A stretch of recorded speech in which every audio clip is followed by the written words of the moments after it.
Ha scelto il mondo produttivo, il nord-est delle aziende, il leader del PDL Silvio Berlusconi per la tappa veneta del suo tour elettorale. Tiratori scelti sul tetto dell'azienda, un imponente spiegamento di forze dell'ordine e guardie del corpo.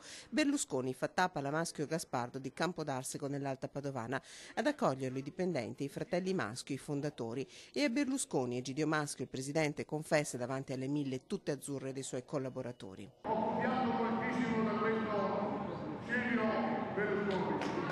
Berlusconi sorride, ringrazia e spiega. C'è una vecchia ricetta liberale che è nata tanti anni fa, ma che è sempre attuale e soprattutto che ha sempre funzionato. Questa ricetta, che si chiama l'equazione del benessere, dice così. Bisogna ridare fiducia alle aziende, costruire, non lamentarsi, e per farlo, sin dal primo Consiglio dei Ministri in caso di elezione, Berlusconi metterà in pratica la sua ricetta: meno tasse sulle imprese, sulle famiglie e sul lavoro, e alle famiglie ribadisce: restituiremo l'IMU.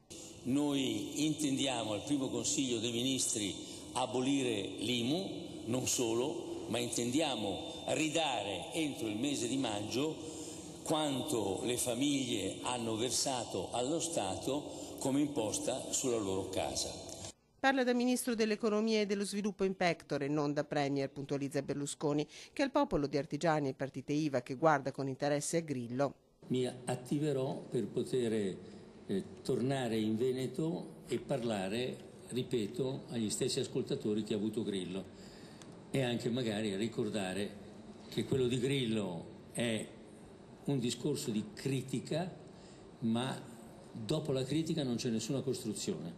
Da Padova a Milano, nel veneziano, dove Berlusconi ha visitato la Green Power, azienda leader nell'energia pulita. A seguire il leader, che non esita a definirsi un leone, i candidati veneti del Popolo della Libertà. Sono convinto che questa giornata darà un giusto stimolo e che ci consentirà di dare quel colpo di reni finale per effettuare il sorpasso.